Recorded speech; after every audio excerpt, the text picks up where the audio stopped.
Hey y'all, my name is Jasmine Jones and I am a licensed clinical social worker, and you're now watching Black Girl, a Therapist in the Wild.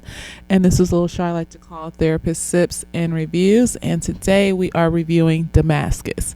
So, I know last week I said I was going to do Moonlight, but you know me, I see some shit and I want to review it, and this show is good as fuck. It's on Tubi, and it was made in 2023 for, what is it, A&E Plus or some shit, one of them old timey channels that they have streaming channels or whatever.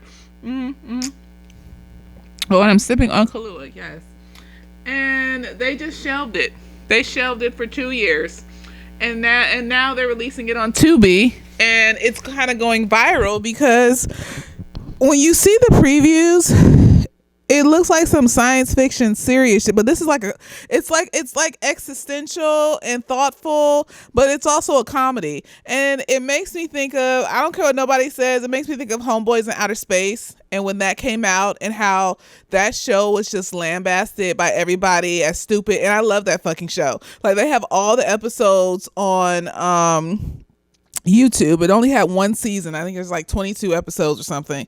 And I love that fucking show. It was like these niggas that were like delivery guys in outer space in their little delivery ship. And it was like a mix between that and Star Wars and Star Trek and shit. And they had their little home base like bar they would meet up at. And most of the characters would be at this bar. And it would be black folks in outer space. And it was fucking hilarious. And it was a cult classic, and niggas keep saying like now people are coming around because it's been so long that they can see the like campiness and weirdness of it. But I swear people, especially in the black community, have called that show stupid for so long, and I just didn't get it. I was just like, this shit is fucking hilarious. There's black people in outer space. And so like there hasn't been a lot of science fiction shows or movies involving black people since Homeboys in Outer Space, and that's what I'm aware of. I might be aware, but like I said, it hasn't been many. So obviously, if I can't think of one off the top of my head, then there hasn't been enough for me to be like, oh yeah, da da da da. There's been funny horror movies and things like that, like Scary Movie and things, but science fiction, outer space, the future, things like that, where it's not black being serious, but it's more so like black people being funny and sitcom-y and things like that. We don't have a lot of that since Homeboys in Outer Space that I'm aware of. So when I saw this and I started watching it, first I saw somebody make a post about it and talk about how like it's hilarious, and that made me curious because I thought it was just like a science fiction, and he's going into these different dimensions because it's giving a little bit of everything everywhere all at once. It's giving a little bit of that show on Netflix called XO, where like she's supposed to be like an angel, or she travels through the dimensions, and like she ends up in an insane asylum, and it's random and shit. And so like it's giving these dimensional dimensional travel-y type vibe. But basically, okay, so Janet Hubert is in it. I love to see that she is like, because she's always been an actress. Just because she was blacklisted does not mean that she didn't have talent. And so the fact that she's in it, and so she plays this therapist in it. And the main character, his name is Damascus. And I was trying to make connections. I was like, because Damascus is mentioned in the Bible, right? It's, there in the New Testament, there's this dude named Paul who wrote a good portion of the last part of the New Testament. And so basically, Paul was killing Christians and shit, right? Until one day he was on the road to Damascus to kill Christians, and God blinded him and shit. And so like he showed himself to him, and then he blinded him, and he like was punishing him for killing Christians. But then like he became like this prophet that was always being persecuted because like you killed motherfuckers, nigga, so we're not gonna like lift you all the way to the top. Like you still there's consequences for, because he was literally in jail most of the time, writing letters from jails to different cities and towns and churches and things like that. And that's what his part of the Bible is, right? So I'm just like, so is he supposed to be like Paul on the road to Damascus, like figuring out like how to be a better person and love himself better or whatever. Like, I was getting really deep with it because there's so many layers to it, and I be overthinking shit, so it was just like whatever. But Damascus is basically this dude that he gives a very like he has depression, and he has like some anxiety, and he isolates, and he is a very avoidant person. His mom died like 5 years ago, and he's going to therapy now with Janet Hubert to figure out like why he feels so disconnected from the world, why he feels so different and all this other stuff, why people treat him a type of way and things like that. And so she offers to do this new treatment, and we don't even know like in the reality where he's being initially offered the new treatment, if like he's even like, if that even is the real reality. We don't even really know if that is even real at this point. Like, I don't know. But he's offered this new treatment where basically he can put on this helmet, this little headband situation, right? And it can take him to various different dimensions of what could happen if you make this decision, or what could happen. And it's not decision based. It's just based off of like how you're feeling right now, what you're thinking about, and it'll randomly amalgamate a dimension around that so that you can kind of learn a lesson or learn something from that particular dimension. And you can't pick or choose what the dimension is. You just focus on a topic, and it just randomly takes you to the dimension, right? And so they're making it seem like these dimensions are real. He's going there mentally, but these dimensions are like real and shit. So we're gonna just go with that. And so like he decides to take the treatment because he wants to better understand like who he is as a person, how people view him and things like that. He gives a very like Daniel Kaluuya-ish type of like traumatic like expression. So Daniel Kaluuya, when he does like traumatized, he's very the quiet, stoic, tall black dude just standing there staring, looking scared. But to white folks he probably looks scary, but and he kind of gives this stoic black dude. He's not quiet per se, but he's just very robotic in his way and in his movements and things like that. So he likes his routines. He likes doing things the way he wants to do things, and he's not very self-aware of how he's impacting other people. And so the first dimension he goes to, he has a sister, and the sister has been beaten by her boyfriend, right? And so he's supposed to go over there and talk to the boyfriend and kick his. And at first I was just like, I know niggas, like, the thing is that for me, I just am more strategic about shit like this. And you call your niggas up to go beat this nigga's ass when you don't know if this nigga's got a gun, you don't know what's up. Like, I just wouldn't do it that way. I just felt like I wouldn't do it that way. Like, I would, you supposed to know professionals that can do shit like that for you and put this nigga in a vat of acid and make him disappear. I'm not about to get my hands dirty, love. Like, I'm not about to leave my DNA evidence everywhere. I'm going to figure out who a professional is, and we're going to handle this shit because you hurt somebody I care about. I don't give a fuck, but whatever.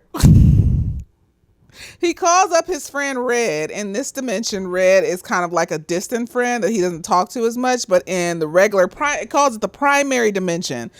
The regular dimension, Red is like his best friend, right?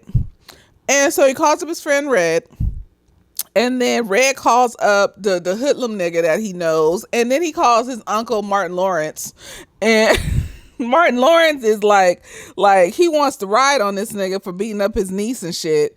And so like they all decide to go and ride on this nigga. And while they're in the car, Martin Lawrence is like he going through some health issues. He may have the renal disorder.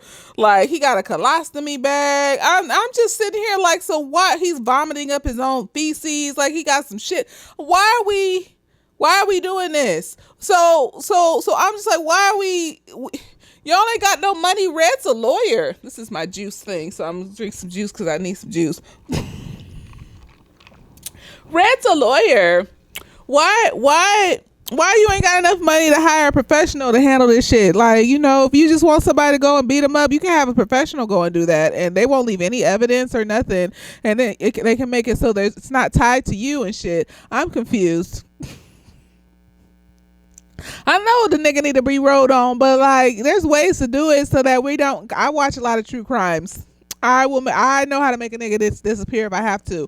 You just need enough money and you need to know people. That's why I'm gonna marry a rich man, and I'm gonna be like, cause you're rich, nigga. You should know other niggas that have money. You should know people.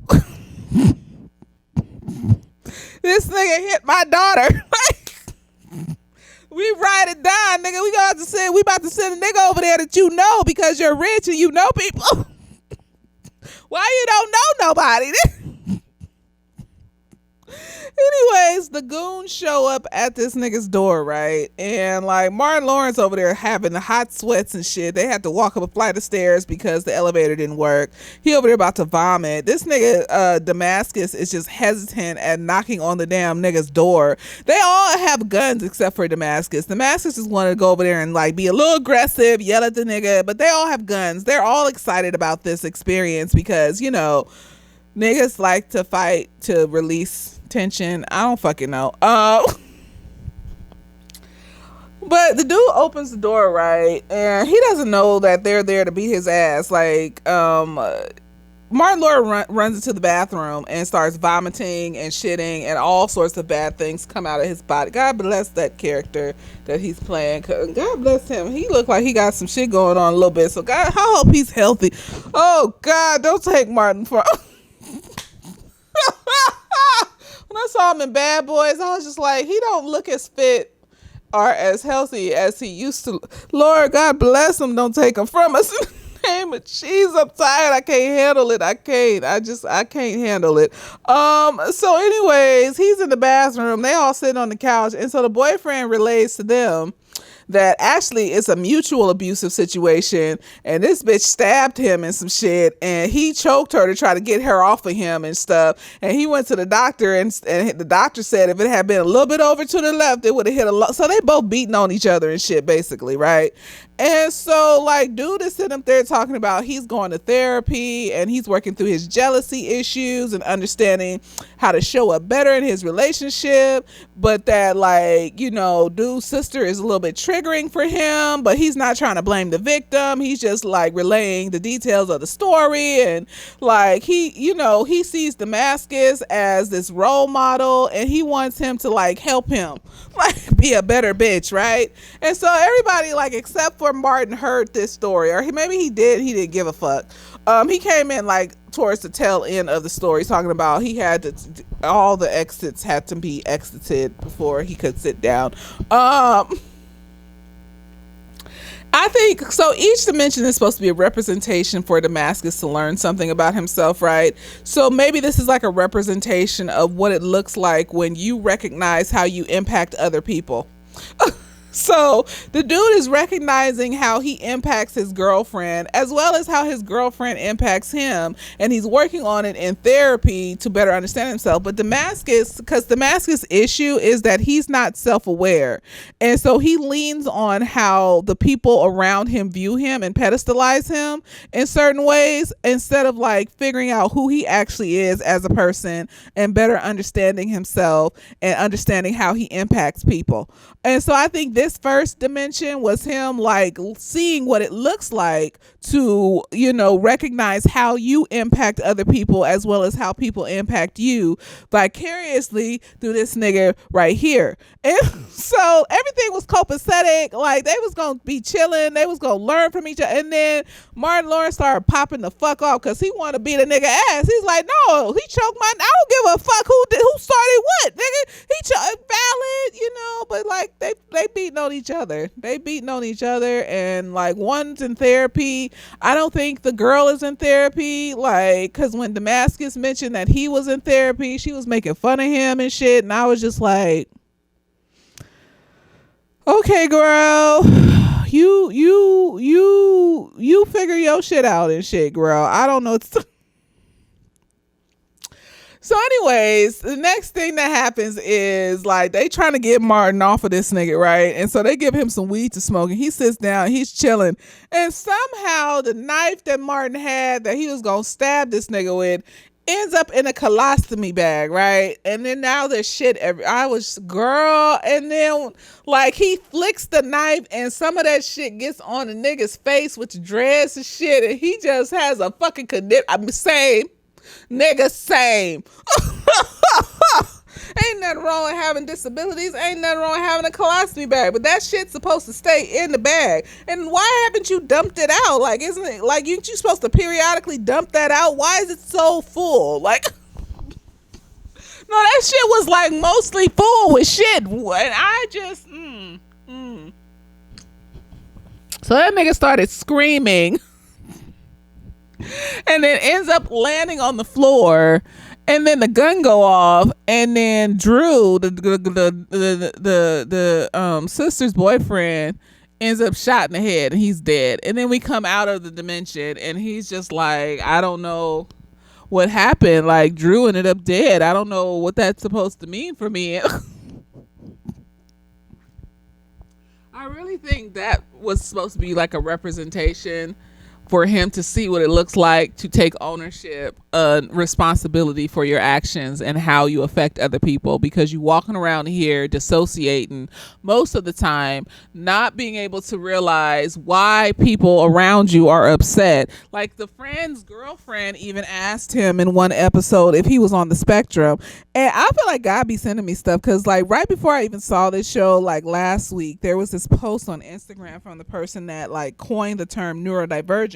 And basically they were saying that neurodivergent is for all mental health issues, because all mental health issues make you view the world in a different way and make you interact with the world in a different way. So he's traumatized. So what's happening is like he is not self-aware enough because of his trauma and his dissociating to realize that the way you are not, or that way that you are impacting other people is hurtful to the people that you're impacting.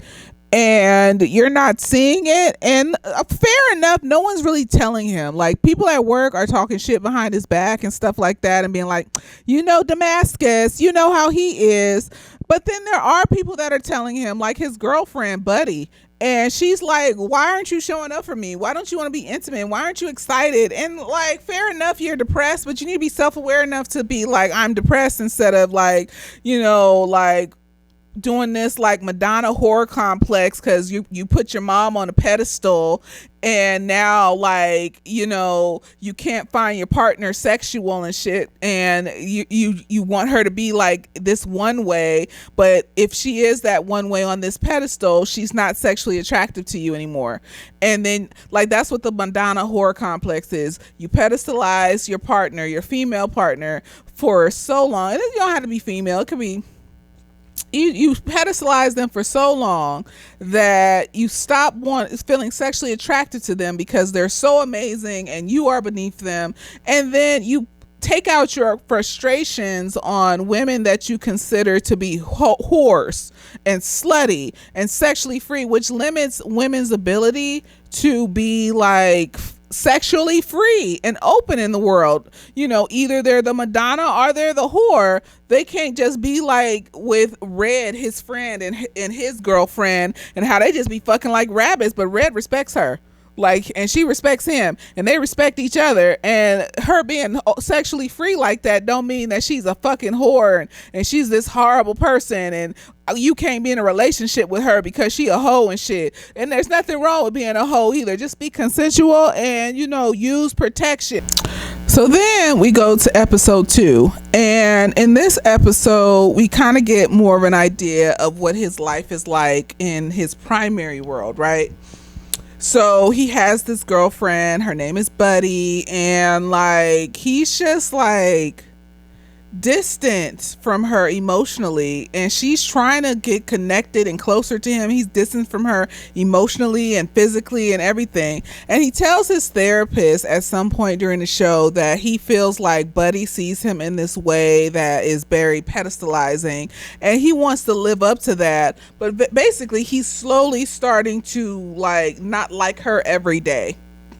And what happens when you have the Madonna thing is that a lot of times when you pedestalize somebody, I mean, most of the time, all the time, because you're putting them in a box.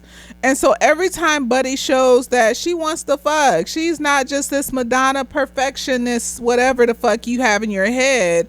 Like, she becomes like, he becomes like a little bit more turned off by her. And so, like, basically, I think that's where that statement came from. And when he was talking to the therapist, like, oh, I just feel like, you know, very minutely, I am slowly disliking her every single day. So I think maybe by 60, 70 years from now, 50, 60 years from now, I'm going to completely dislike her. And the therapist just looks at him and is like, that's really fucked up. Like, you literally are having her hang on to you, and she really likes you, and she has this dream of having a fulfilling relationship with you, and you're sitting over here just taking advantage of her time and her effort just so that you don't feel alone, and just so that you can live out this random ass fantasy in your head that you're greater than you actually are. You're using her. You don't see how you're impacting her. And he didn't see how he was impacting her until his therapist said that. And then he was like, oh, and this is after they basically broke up, you know. He was just like, oh yeah, that is fucked up. Like, no one's telling him these things in ways that is making sense for him. So it really illustrates how men, people in general, but men will sit up here and dissociate so much from themselves and not see how they're impacting the people around them until like something really bad happens or somebody reads them for fucking filth, and then they realize that's why we have to keep setting boundaries with people, because sometimes people are just living the lives based off of what they built up in their head, and they're not seeing how they impact other people. And then they go and they just like, you know, keep doing this shit, wondering why are people mistreating me or why are people distant, because no one's telling this motherfucker that no one's telling this motherfucker that, like, dude, like, you sound like a fucking asshole. Like, you're acting like an asshole. Like, you treat people fucked up. Like, you need to be more self-aware of how you impact people. Like, so there's this whole situation at his job where he overheard, in this primary reality, there's a situation at his job where he overheard like his coworkers making fun of him, right?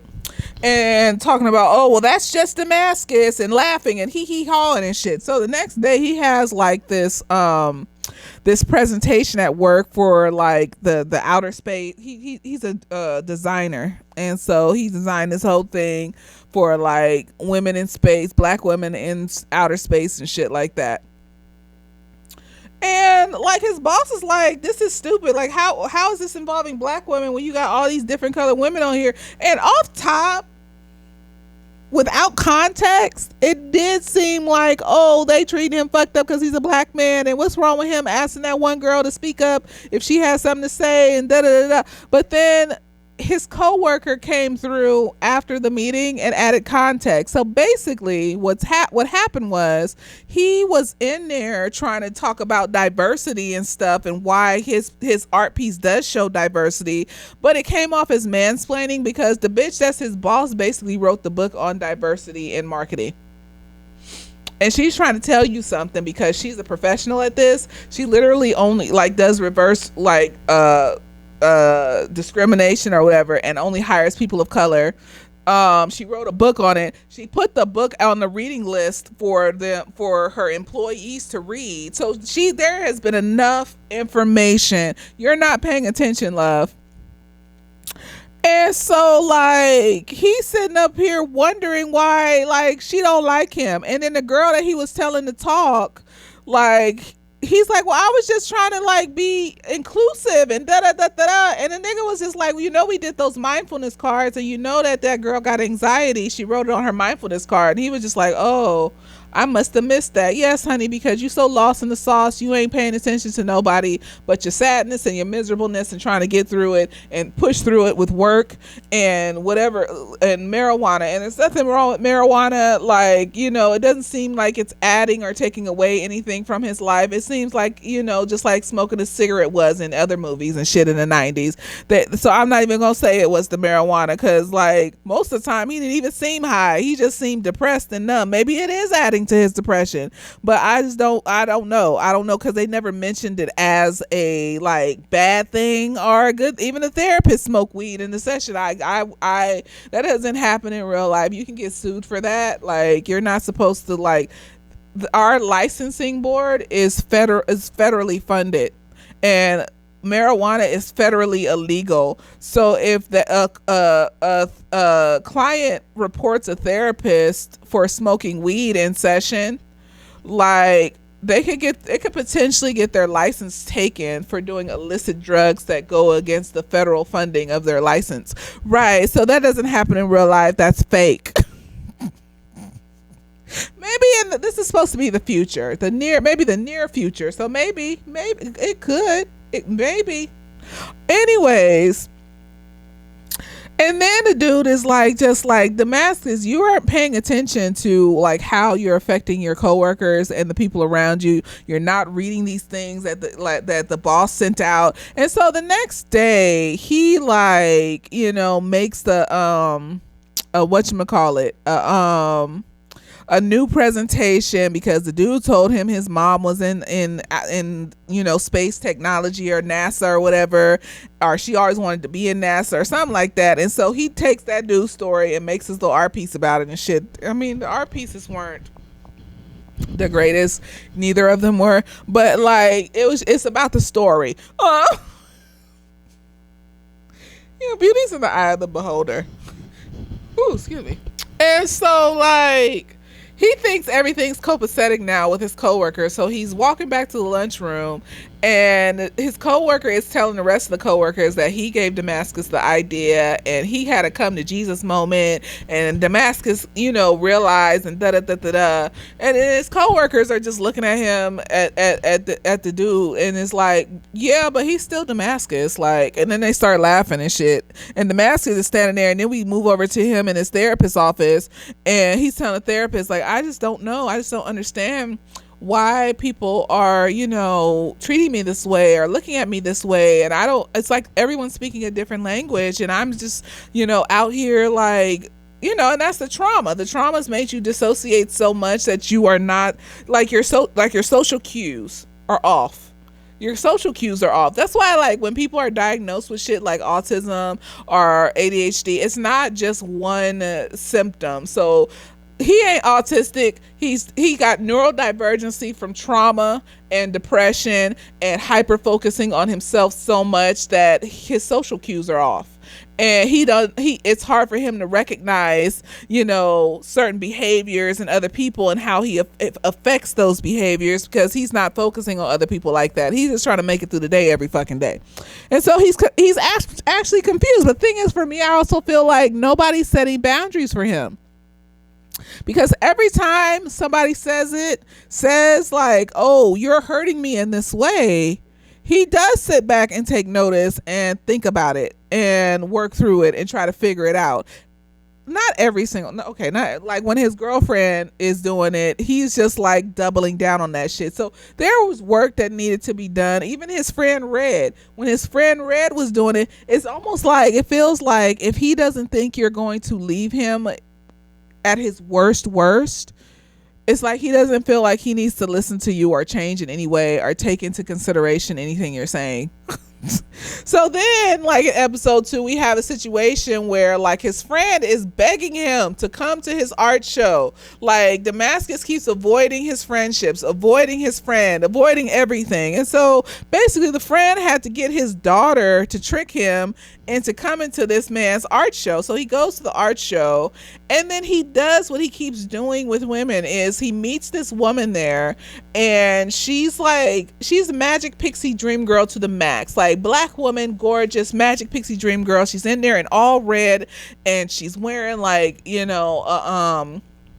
lingerie and a red leather jacket, and she got these chopsticks in her hair, and her hair is high. She's a moment. She's a whole moment. And like, he takes that moment and he makes it about himself, and he turns her into a magic pixie dream girl. And because it's illustrated like in the last episode when he's in the mental hospital, and basically like another version of the girl is there, and she's the nurse, and the nurse is like, so what am I like in your primary, reality? And he's like naming off all these things about her that basically serve him. He don't really know this bitch. He basically put her on a pedestal in his mind, just like he did his girlfriend, just because like he misses his mom and he wants a fucking mommy. He's pedestalized, and then as soon as these bitches start showing that they're people and that they have feelings and emotions, like his girlfriend, he wants to fuck him, and she comes in the room with like a lingerie set on that's cute. It's cute. It's whatever. It's like little lingerie situation. And he's just sitting there staring at her, just with no expression on his face. Nothing is there. But then the bitch with the red, when she was doing her hair swinging in her little lingerie outfit he was just like, oh my gosh, she's amazing. She read me for filth. Like she stood up to me and da da da da da. And it's like, nigga, your girlfriend read you for filth too. You just don't like her anymore. You just don't like her read. And so if you get with this bitch, you're going to treat her the same way till she's tired of you. You're not seeing these people as people because you so caught up in your own shit, and it's fucking annoying. It's like, he starts to figure it out like at the last episode, but like still, it's just like the fact that he went to the lunchroom and expected his coworkers to be like, oh, well, now he did this one thing, so obviously he's different. No, honey. Now you have to do the work of being consistent with that change and changing the reputation that you have. Because once you build up a reputation, the people around you expect you to maintain that reputation until you start to consistently show that you have changed.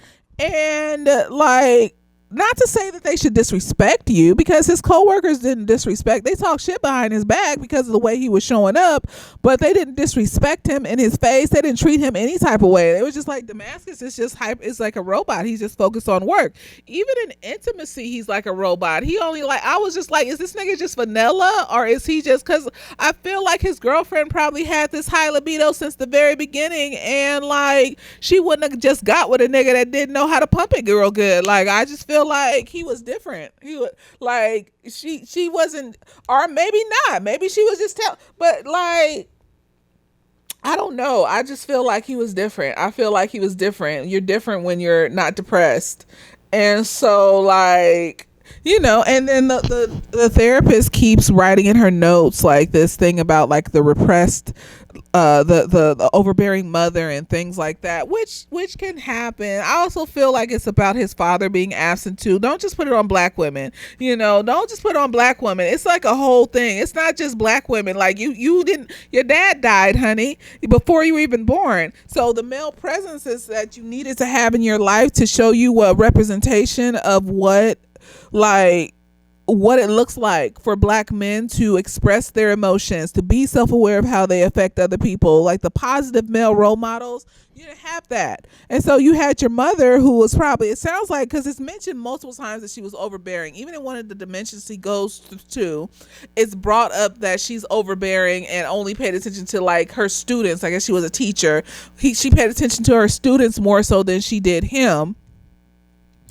And so like he just felt like ignored by her and stuff, but like because she was this great person, it was like he still pedestalized her because she was this great person in the community, and she had this mask of being this type of person. So there's this like resentment, but this like pedestalization of her at the same time.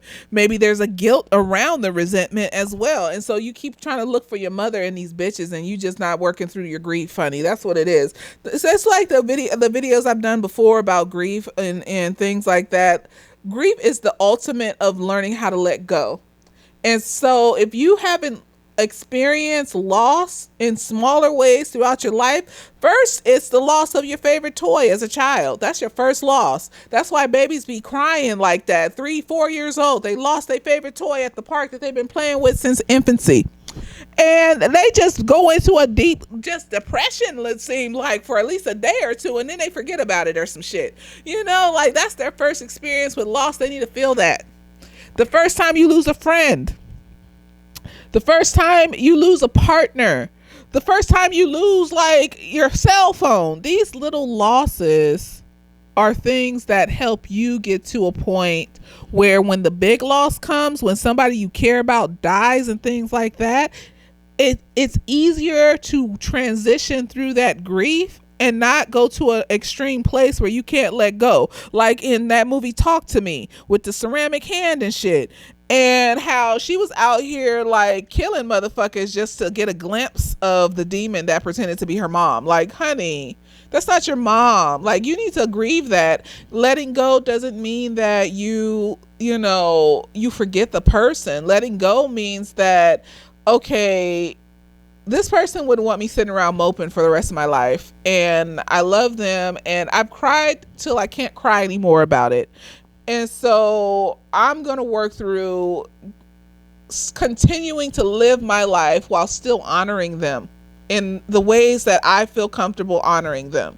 And you just keep living. It's a freedom in it. Because I've lost a lot of people. There's a freedom in just letting it be. And it doesn't happen overnight. Grief, extreme grief, it doesn't happen where you let it go overnight. It takes time, but eventually over time, you get to the place where it doesn't affect you that deeply unless you're actively being triggered by it, like a birthday or somebody looks like them. And then you take that time to release and you keep pushing. It's hard, but it's doable. And if you don't do it, then you end up doing shit like this nigga where you're dissociating all the time and you're in denial about the fact that you haven't fully grieved the loss of your mother, and you keep searching for your mother in these women. And then when these women show you that they're people and they're not your mommy, then you get mad about it and you start distancing yourself from it subconsciously. And then consciously, when they tell you that you're distancing yourself, and then you don't know what to do then. Either you're going to double down or you're going to admit that you are distancing yourself, love. And the thing is the fact that he figured it out after his girlfriend left him. So basically, after the little art show, his girlfriend showed up at the art show. He told his girlfriend that he wasn't going out that night, but he went out that night because his friend begged him to. He didn't let her know, though, because she wanted to hang out with him. But she showed up at the art show because his girlfriend is friends with his friend's girlfriend. And so, his friend and his friend's girlfriend and his girlfriend decided to set him up to let him be a little bit more open and explorative and shit like that, right? Sexually. And so what they do, they all go back to his house after the art show, and then his friend and his girlfriend start making out on the couch and shit. So his girlfriend takes him back to his room, and she shows him her little lingerie outfit where he just has no facial expression. He had more facial expression when that bitch was covered in paint with her fucking hair and shit. I bet it took forever to get that shit out of her hair unless she cut them shits off that night. Maybe it's a wig.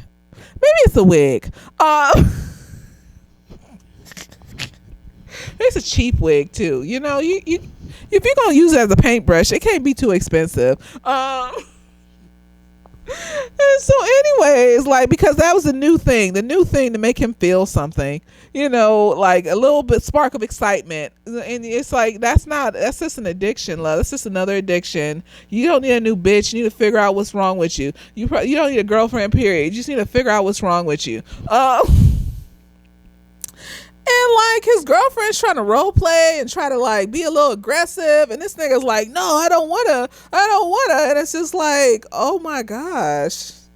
And that's fine if you don't wanna, if he had been on the spectrum or he was just off top vanilla and shit like that, it would be one thing. But it's like I said, I don't think that, like, I think he wasn't like this in the beginning. I think he probably was this open and this sexual in the beginning, and just slowly started to decline over time. Just like how he thought that that shit was sexy, that other girl was doing at the paint shop, and she was in lingerie, and she was cussing him out, and she was doing all this, that, and the head swivels and all that, and he thought that shit was hot. But then as soon as his girlfriend does it, oh my gosh, why are you complaining? Why do you want me to objectify you? And it's like, nigga, you know what type of bitch this is. You know what she like. Why are you acting brand new like you don't know the bitch that you with? I'm tired. So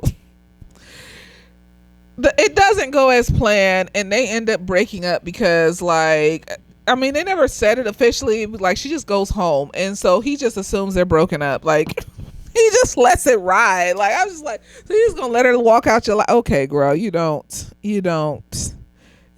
It's okay. You don't give a fuck. It is what it. Okay. So in the third episode, so basically by the end of the second episode, the therapist suggests that he thinks about his ideal, like, relationship and what having a long-term relationship would look like while he's in the little simulator situation, right? Because he was just like, I don't know what having a long-term situation would look like, and maybe I just need to know what it looks like. So he starts to imagine the bitch that he met at the paint show being the bitch that he's supposed to be with. And then by the third episode, we have this nigga in, like, so by the end of the third episode, because all the other stuff with the girlfriend and the dude and all this other stuff and the work stuff happened in the beginning of the third episode. I'm trying to keep it together, y'all. By the end of the third episode, his imagination of being with somebody long term, he ends up, like, being in this dimension where he's like an unordained priest, so he hasn't been ordained yet, and he likes this nun, and the nun obviously turns out to be the girl, so he's still pedestalizing her as the Madonna, putting her on the pedestal and things like that. But he ends up, like, being talked into fucking the nun by, you know, Red, who plays the security guard in this dimension, right? And it's really insane how he objectifies her, because both of them do, actually. Like, oh, they're talking about, oh, well, you're not ordained yet, so nothing will happen to you, and you should be okay. And they're just completely not considering what could happen to her, because she's already a nun.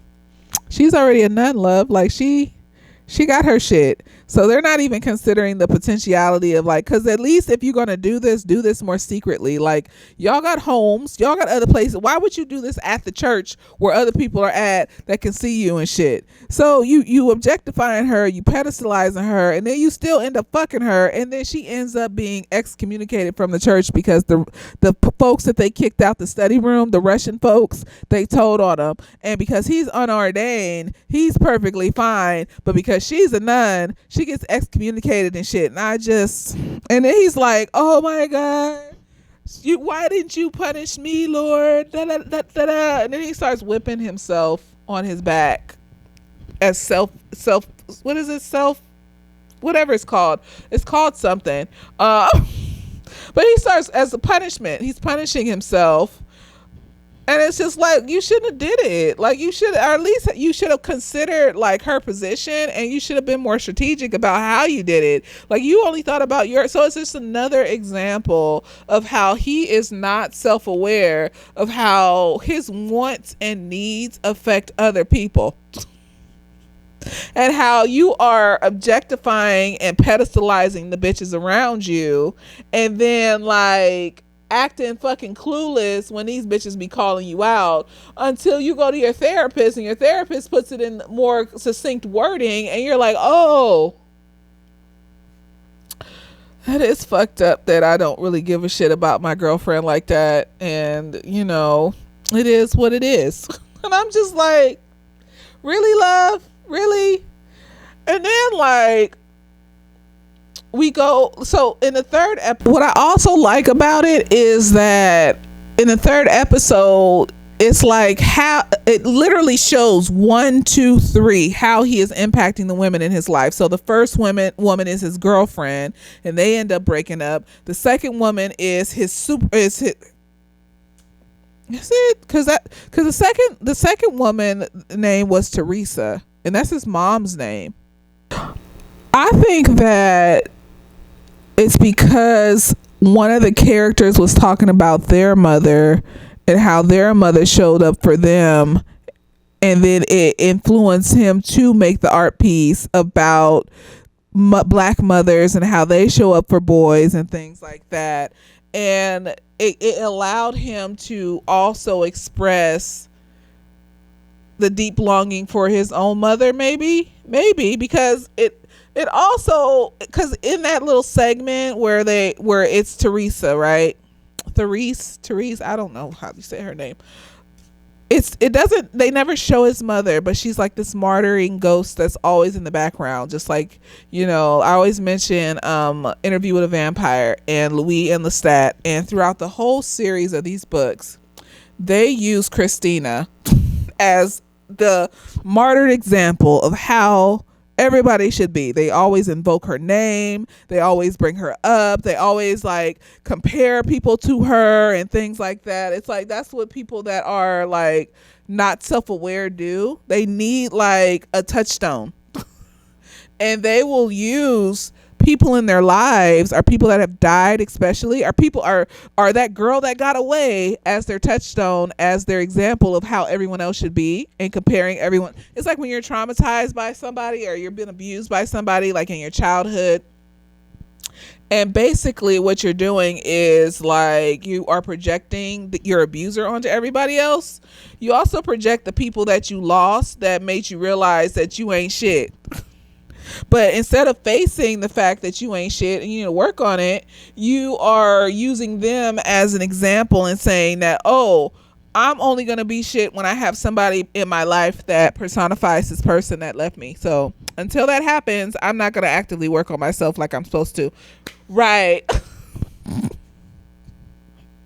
And so like you got people calling him out in this segment about Teresa, and then you got him also having a moment where he was able to discuss his mother and miss his mother and things like that. But he also continues to feel confused because they still laughed at him at the end. They're still talking shit about him at the end, because that's not enough. You got to go deeper than that, and it needs to be consistent. It needs to become, this is your personality, this is who you are as a person. Like, I have changed to where I am self-aware of who I am. Like at the end of the show, he says that he wants to be 100% aware of who he is as a person and really deep dive into himself. And I don't think that was fake. I think that he really does want to be aware of who he is as a person. And it could just be for the fact that he thinks he's in an alternate reality that which he may or may not be. And so he wants to so he's journaling like all the stuff about himself so that he can remember who he is in his primary reality and stuff. But still, the fact that he's even doing it, at least he's doing something, right? So I think this Therese segment was more so about him recognizing how he's presenting himself to other people, and how his mother and the death of his mother is deeply impacting how he presents himself to other people. There you go. And also he misses his mom. Like, that's valid, but like you can't be treating people like that. Like, you got to be aware. Like I said earlier, like, if without the added context to that scene in the boardroom and in the meeting, like, you would have I really at first was like, why this bitch talking to him like that? He's a black man in corporate and da da da da da. And then when his coworker came in and added context, I was like, oh, honey, you didn't get the memos? You didn't see the reading list? Why are you telling this bitch who wrote a book on some shit? She's a professional on this topic, love. Okay, now I'm not gonna 100% say that people that professionally know, like, I don't know everything about therapy and trauma and things like that, and there are things that I'm not aware of. But it's really obvious when people that say they are professionals at something say some stupid shit. Like, it's really obvious. It's because it's illogical. It doesn't make sense with the rest of it. Like how, like, I was watching this girl's reels, and I was watching it for a long time, and she was just against AI and against how it pollutes the world and all this other stuff. And then the next thing you know, she coming out on her shit talking about like, All of y'all should try this AI shit. Like, you see how they don't match. So usually if you are a professional in your craft and you're wrong about something, it will be pretty obvious that you're wrong about it, because it's not going to match with the rest of the shit that you're talking about, love. It's not. And it's going to be weird, and it's going to be like, this doesn't go. So most of the time, if someone is a professional, or they started something, or they coined something, then they know what the fuck they're talking about more than you. A good portion of the time. And so, like, it just shows the ways that he's impacting the women in his life, even the women that he's just met one time. He met that bitch one time at a fucking event, doesn't know who she is, but has built up a whole character arc for her in his brain that he is, applying to her. You don't know this. It's not a crush when you are creating character arcs for somebody that you don't know. That's called like a obsession, or like, a fixation. That's not a crush, love, because you don't create a character arc for somebody you barely had like 2 or 3 sentences with.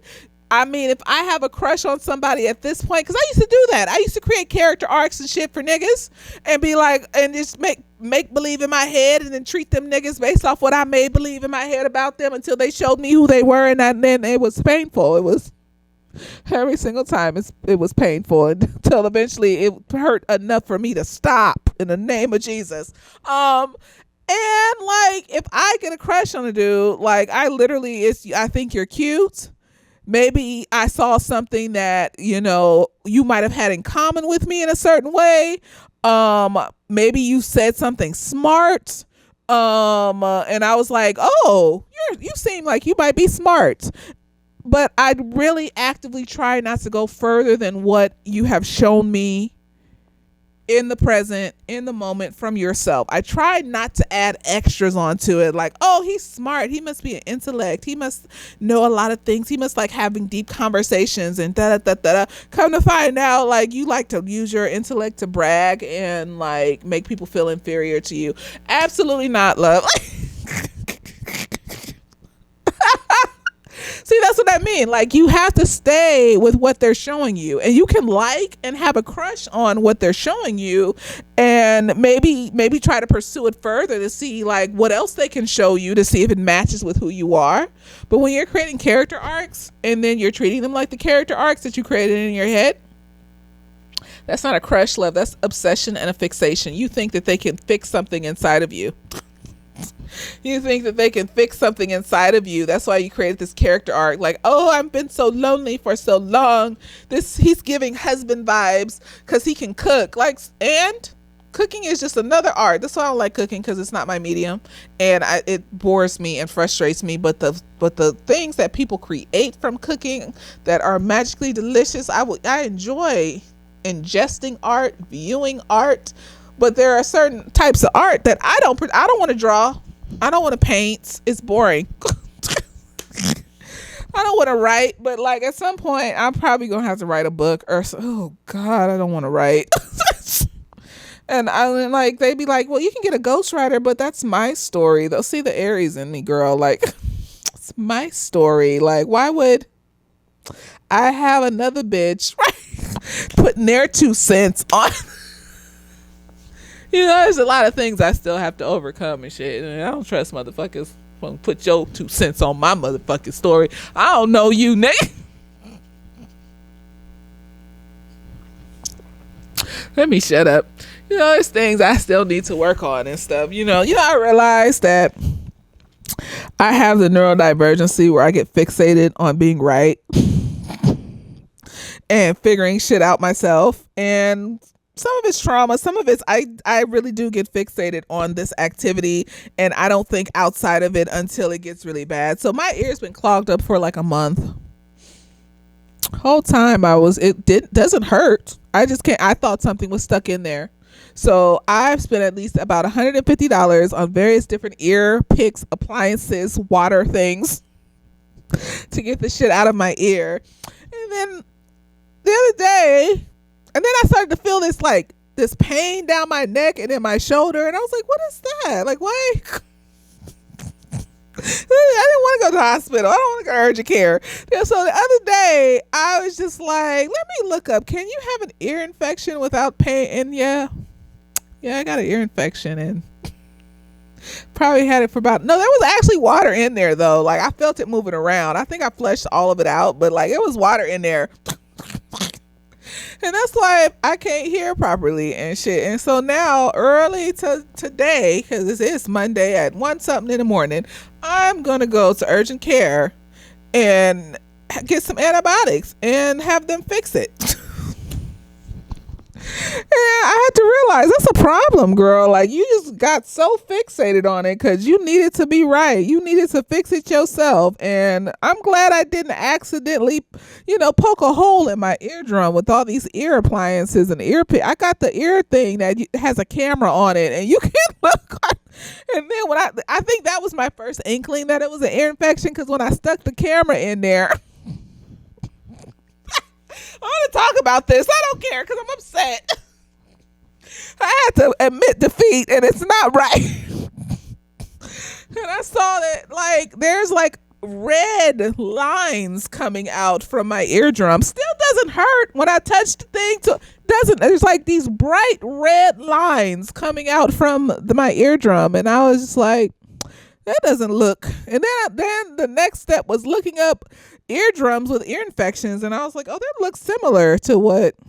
And then I Googled, can you have an ear infection without.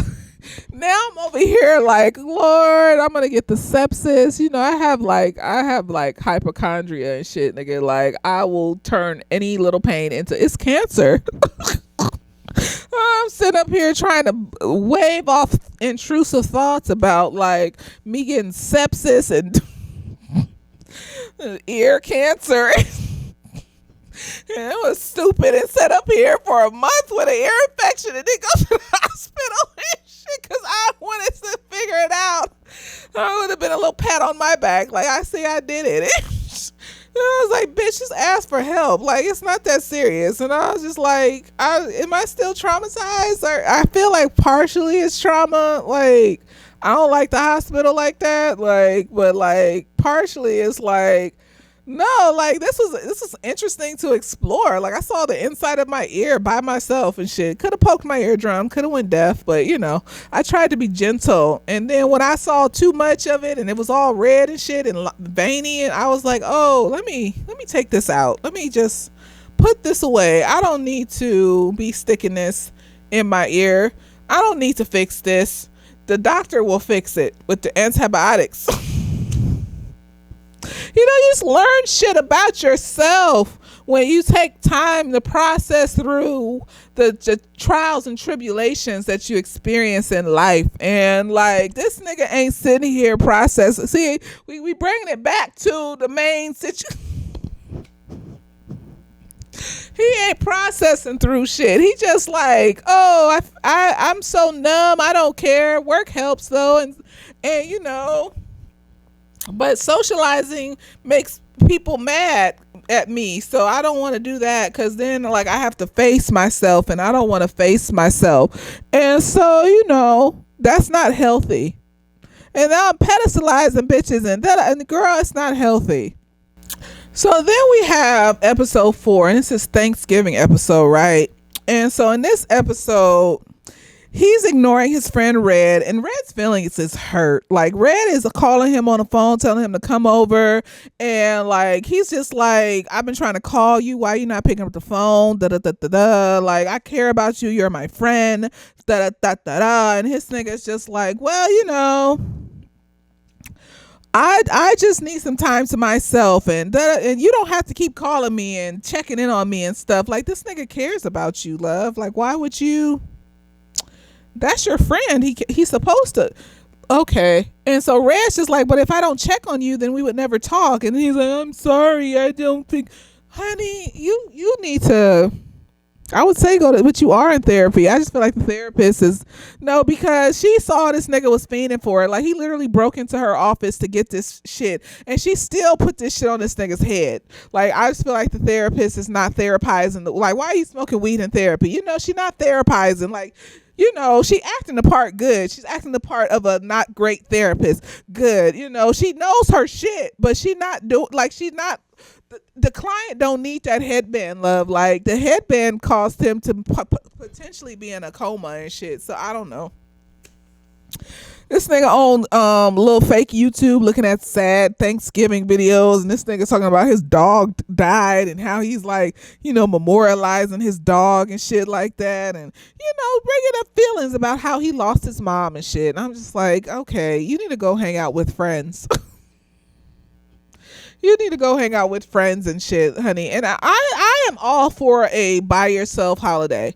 You know, I've had multiple by myself holidays where I'm just like sad and mopey all day and I just let it out and things like that.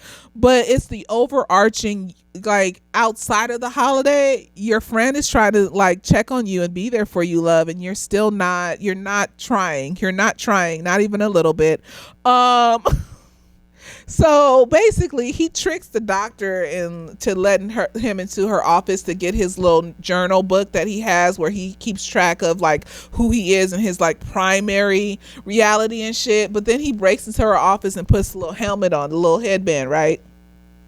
Because he wants to experience Thanksgiving like differently, and like maybe this time, I think he's looking for his mom in each of these realities, but because these realities are so random, like his mom hasn't been showing up, so he goes to Thanksgiving, he puts the headband on, and he ends up being gay in this episode with Red.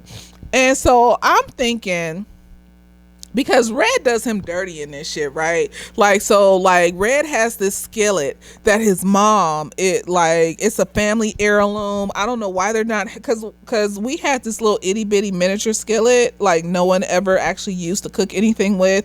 It was like decoration and shit. Like, why would you have a skillet from slavery times and that you cook in, that you've been cooking in, that your whole family cooks in? And like, that's fucking weird.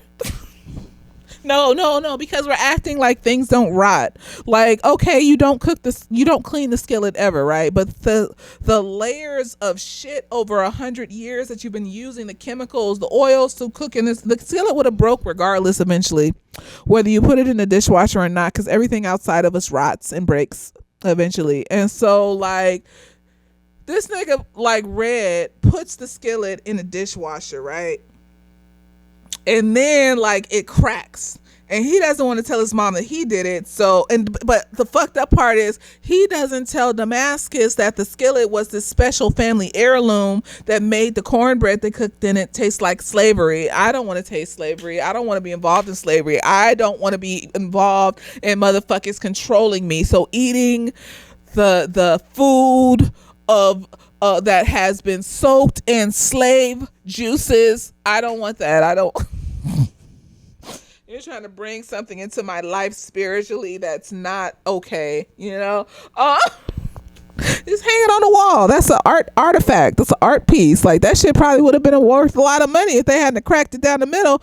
Anyway, so Damascus, not knowing that this is the special slave skillet, you know, says, I'll take the heat for your mom, you know, because Red's like, she'll disown me, la, la, la, la, la, la. And he's like, I'll take it, you know, I love you, girl. And so like he takes the heat for it, right? Because the mom can tell that the cornbread that has been set on the table has not been made in her skillet. And so like Red shows the mom the skillet, and she just passes the hell out. Then she sits at the table after passing out and gives this whole spiel timeline of when this skillet was created by her black slave ancestor, who was a blacksmith and made the skillet that that was used to cook for the slave masters, and then they kept the skillet in the family, like the whole thing. And so Damascus is just sitting there in shock, like, this nigga didn't even say anything. Like, he just let me take this, you know. And you know, something that also pissed me off is this nigga gonna call this therapist on Thanksgiving to, you know, get his journal out. Her girl, And she picks up the phone and she lets him, girl, no. No, there are special like dialectical behavioral therapists that like that's a part of the treatment is like you can call the therapist. No, no, I do too much outside in my free time to be answering the phone. Like I could be somewhere inebriated. I'm not answering the phone. Like I'm not gonna. I'm not that there. I don't. I need my free. I need my space from. I'll tell the clients if you're in crisis. You need your safety people that you can talk to, and you also need like your what is it? You need to call crisis hotline. You need to have at least one safety person that you can access damn near 24/7. Family member, partner, friend, whatever. One or two, and like you need to call the crisis hotline. You can't call me at any time, anywhere. Like on Thanksgiving, I'm not gonna be here. I'm not picking up the phone. No, that's not what the therapist is for, unless they specifically said that that's a part of their treatment that they're giving you, right? So, anyways, like Damascus takes the heat, and like the mom cusses him out, and his uncle Martin Lawrence is there, so he cusses the mom out, and then like the husband to the mom cusses him out. And then it's a lot. And so the daughter so this time the daughter's like red sister, she's like, oh well, I can put tinfoil around the inside and it should still like work, it should still keep the thing together, right? And so she's just like, she goes in there and makes the cornbread and puts it in the skillet with the tinfoil inside of it, brings it out. And this is Lynn Whitfield, so like she's just just regally eating, just walking around, just regally hateful. No, that's the part she be playing, is the regal hateful bitch and shit. But the Lynn Whitfield in the primary reality is like a nice bitch, like she's just a nice person. But this one is the regally hateful one that's in all of the Tyler Perry movies, cussing bitches out and shit. And so like she like she takes a piece of the cornbread and she says, this doesn't taste like slavery. She said the Thanksgiving is over, and she starts collecting people's plates as they're eating. Girl, I would have fought you over that. You're not taking my food. I don't know what the fuck you are having, some kind of crash out meltdown. Fuck I'm gonna eat this food. And that's what Martin Lawrence said. And he didn't let her take his. I would have been him. Like, you're not touching my food. You're not touching my food. I was eating this. And like, I really think this episode is a reflection of how, like, for him to see how he's treating other people through being with another nigga. And basically being treated fucked up by a nigga. This is how you be treating the bitches that you with. You get to experience it, because I have clients who are gay, and usually the healing gays, the ones that are going to therapy and figuring it out, the cis gay men, they have regaled me with these tales of horror that sound very much similar to the heterosexual cis men that so apparently these cis gay men are basically the same as heterosexual niggas. Like, and it makes sense. Like, you growing up in the patriarchy, maybe even a slight tad bit worse, I don't know. You growing up in the patriarchy, you're discriminated against. Maybe not, because a lot of times when you're discriminated against, like, that helps you to like understand other people that are being discriminated. Like when I went to Ireland and they treated me like a human being instead of an oddity, because they were like made indentured servants and starved to death and shit by their own fucking people that look like them. So like they get it, and so maybe not as bad as cis heterosexual men, but like they be doing similar shit because you grew up in the patriarchy. You probably grew up in environments where you couldn't express yourself or your emotions, and you were also being like severely actively mistreated, or you had to hide yourself and pretend that you weren't something so that you wouldn't get mistreated. And so if you don't get help for that and work through all those traumas, you end up like being like fucked up and manipulative and potentially abusive, or like regular folks and just depressed and passive and low self-esteem and stuff, but you working through it and you healing and shit. Are you not? You in a phase where you not, but you're not putting it on other people.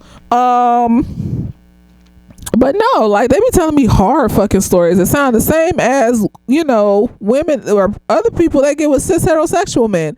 And so like maybe this was like a reflective mirror for him to kind of see even more so what it looks like when you're with somebody who's a man and he's not self-aware of how he impacts other people, or he just doesn't give a shit and will throw you under the fucking bus and not care how you look in front of people.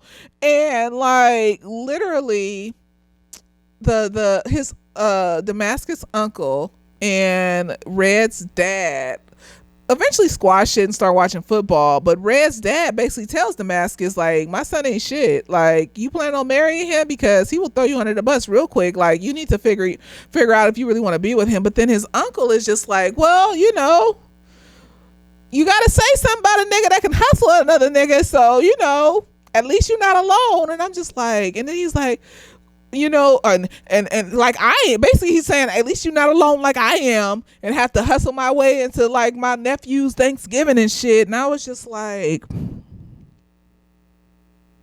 that's not a good thing, love, to just settle for someone so you're not alone and then you end up in a relationship where somebody is not seeing you or understanding you and is taking advantage of you and throwing you under the bus. And like that's being tortured while you're alone and you start to feel lonely within that relationship. I'd rather just be self-aware and love myself and do fun things and go on adventures and have a good time and let life come as it may. Like I don't understand what the problem is. Like niggas is that afraid of being alone. You don't do nothing nice for yourself. You just wallow in sadness and misery and depression, and you keep dissociating from the world. Like literally his uncle is a representation of who he may become if sitting up there with the renal cancer and the depression, inflammation in his body, and that's feeding into that, and miserable and sad, and telling him to be in this fucked up trifling relationship, just like older women be telling younger women, oh, he's a good man, Savannah. The fuck he is. He's a good man, Savannah. The fuck he is. So basically, Martin Lawrence, he's a good man, Savannah, that nigga. And he sat there and thought about it and was like, well, I guess I'll stay with him because whatever you tell yourself in your head to maintain this farce. So he got to experience what it feels like from like the bitch's perspective. And I think that's what it was. He got that's a good man, Savannah moment. But did it really help? Did it really help overall? Did he really see? Because when he finally did go to Red's house for Thanksgiving, now he's projecting the Red character from that dimension onto the Red that is in his primary dimension. Because I don't know if that's real. He could have been in a coma the whole time and didn't have no friends. And so like this nigga is projecting instead of learning the lesson that he was supposed to learn. Like Red sitting up there trying to talk to him, I'm your friend, I care about you. He gonna say, well, maybe I don't trust you, Red. And I'm just like, you had this strange bitch at this art show read you for filth and basically tell somewhat of the truth about what she's observing in you or just observing in the world, and you thought that was the hottest shit out there. But when your girlfriend that knows you and your friend that knows you lets you know, like he even let his coworker tell him about himself. It's like, is it people that are just close to you that you don't trust and believe that they care about you, or like you feel a type of way because and I think that's what it is, because he said it, like he can't show up in the way that they see him as. And instead of just saying that, he does these wishy-washy ass things, or he's just very avoidant. They have expectations for you to show up in a way over time. And you can maintain that maybe in the beginning for a little bit with a new bitch, but eventually you're going to deteriorate because all the pain that you're covering up with like trying to appear like this perfect nigga is going to start coming to the surface, and then you're going to project it onto the new bitch. Like, because you're not facing it. You need to face yourself, nigga. You need to face yourself so you can believe that people can love you at your worst. That's the problem. You don't believe that people can love you at your worst because you're right now your worst is being like this red character in the Thanksgiving episode where you could probably potentially manipulate or cause harm to somebody. You need to take accountability for healing yourself, and then also accepting that people love you even at your worst, so that you don't have to be manipulative or fucked up to people in order to cope with your depression. You don't have to be avoidant in order to cope with your depression or whatever. You can just communicate and be like, yeah, I have a depression day today and it's really overwhelming and I just need like some space. But like, or you could say like, my depression is affecting my libido to where and was it really the depression, or was it that you've been pedestalizing this bitch and she's not meeting the pedestalization? She's not the Madonna. I'm just, girl. There's so many layers to this show. I liked it, just like Everything Everywhere All at Once, just so many. I want a season 2. The fact that they shelved this at AMC Plus or whatever fuck that shit is, they shelved it, and I'm glad it's going viral. I really just want a season 2. This another nigga from Hamilton. These Hamilton niggas is just out here acting. Yes, God, good for them. And he got the muscles and the big arms and things. It's magical. Good for him. And the fact that, he went out here and he played a whole gay nigga just to experience what bitches have to go through. Because these gay niggas that are healed, they are experiencing the same things that heterosexual bitches are going through, that anybody that likes cis heterosexual men go through. These gay niggas are experiencing it with other unhealed gay niggas and shit. And I just, the tragedy, the tragination of it all, the trash.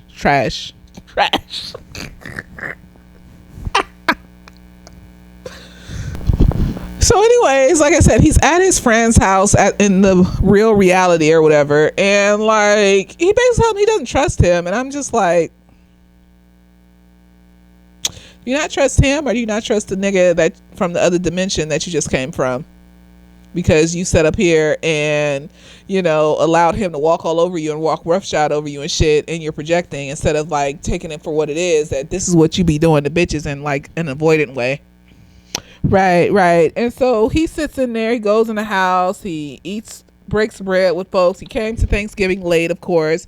And like, that's in episode 4. So in episode 5, basically, Janet Hubert confronts this nigga for breaking into her office. And he's like partially, I think he blacked out.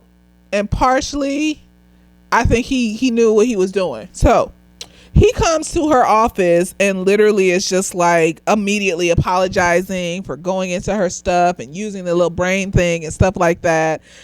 And then like she's just like, nah nigga, cut the shit, because you doing this just so that I won't say something first. Like, this isn't a real apology, it's just not taking accountability and shit. And he's like, what do you mean? Like, and she's like, no, because da, da, da, da. And he's like, oh, you're trying to like show me that I da, da. And she's like, no. And then she shows him the video, and basically he's frantically breaking into her shit, and he looks like he doesn't remember. So he's been low-key like blacking out and having moments like in the real reality where he's like losing memory and shit. So but he also does that when he's in the other dimensions, right?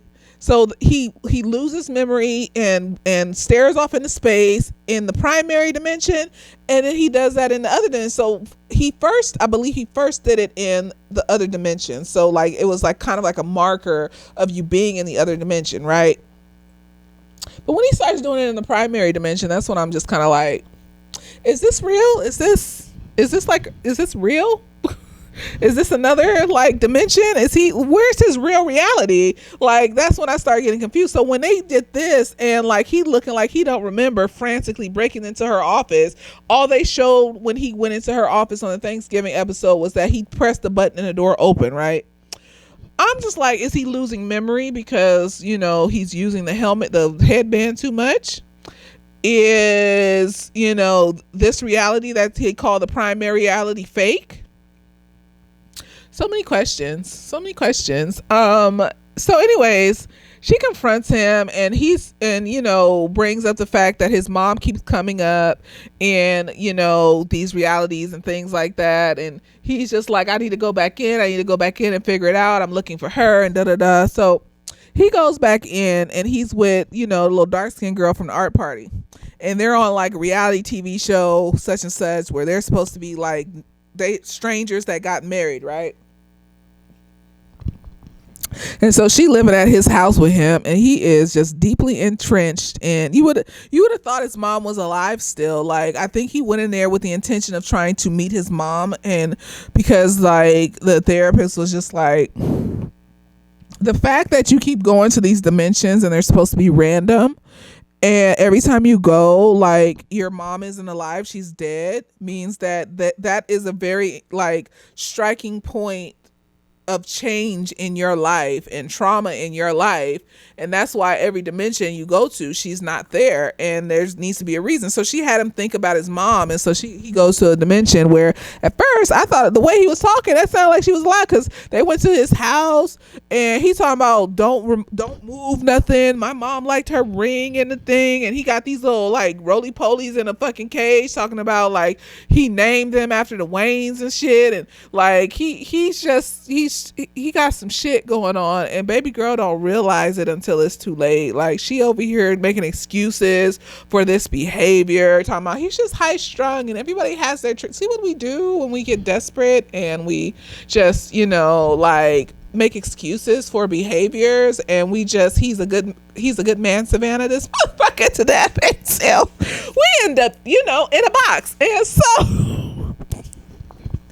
come to find out, like, this nigga has his mom or her hand in a box with all his little roly-poly, whatever isotopes, osmosis, Jones.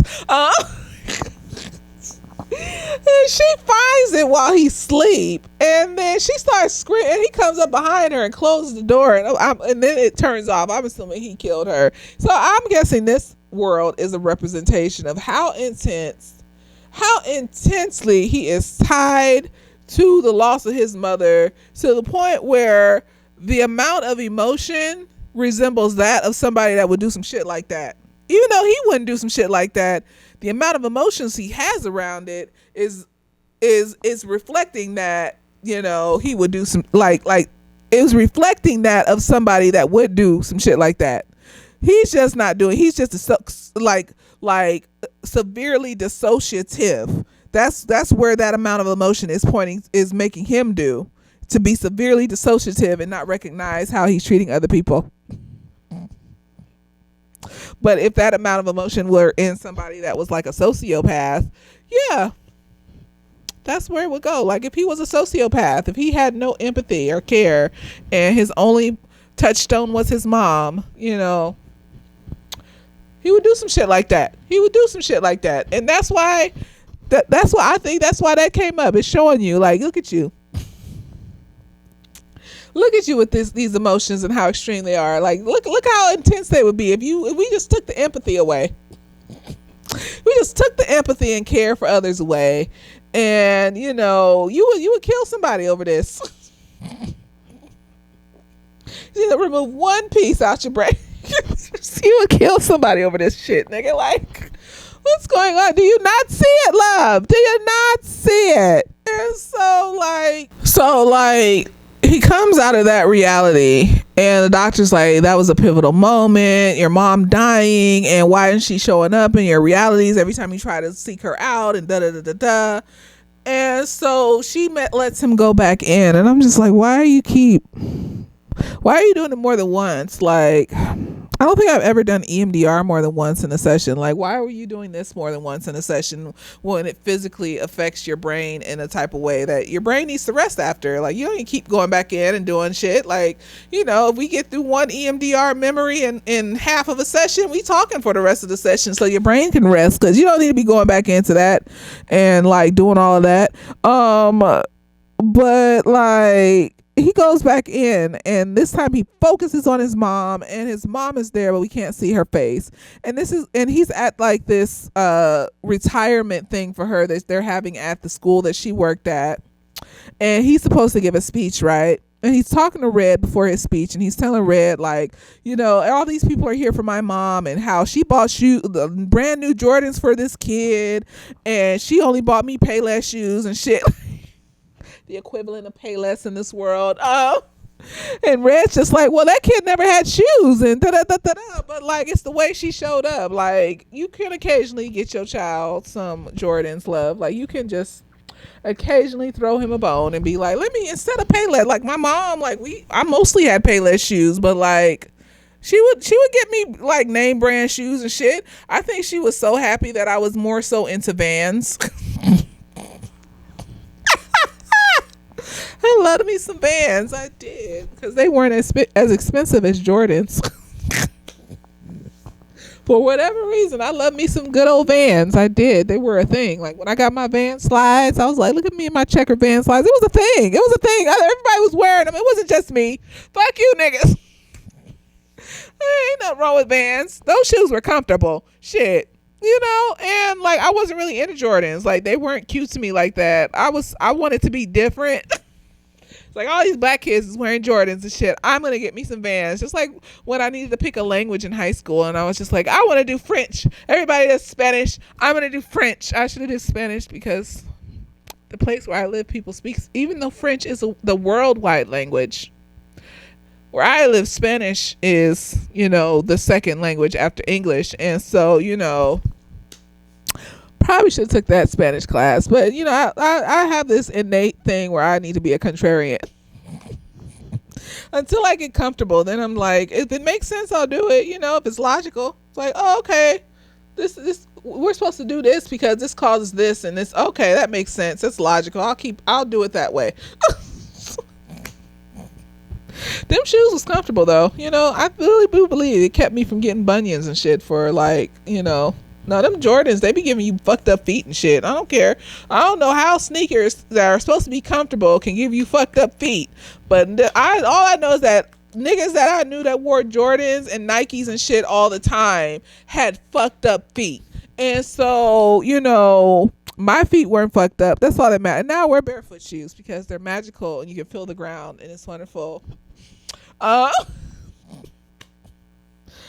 so anyways, like, we see that this mother was overbearing and like she has some issues, and especially like a lot of times, especially when you have professional black women that are pillars of the community and stuff, that's why it's hard with black women in corporate. We're made to feel that we have to compete, we have to reach a certain level, we use work as coping skills and things like that we forget ourselves and we're not self-aware. And so he had a mother who wasn't self-aware and a father who was in his life, and his mother was obviously not self-aware of how she was affecting him. Like, it doesn't sound like she was abusive per se. It sounds like it was more emotionally neglectful, like not showing up for him or not listening to him a certain way. So he decides to pull an Inception. So then we were pulling an Inception into this, and this version of him goes to the therapist, and he wants to get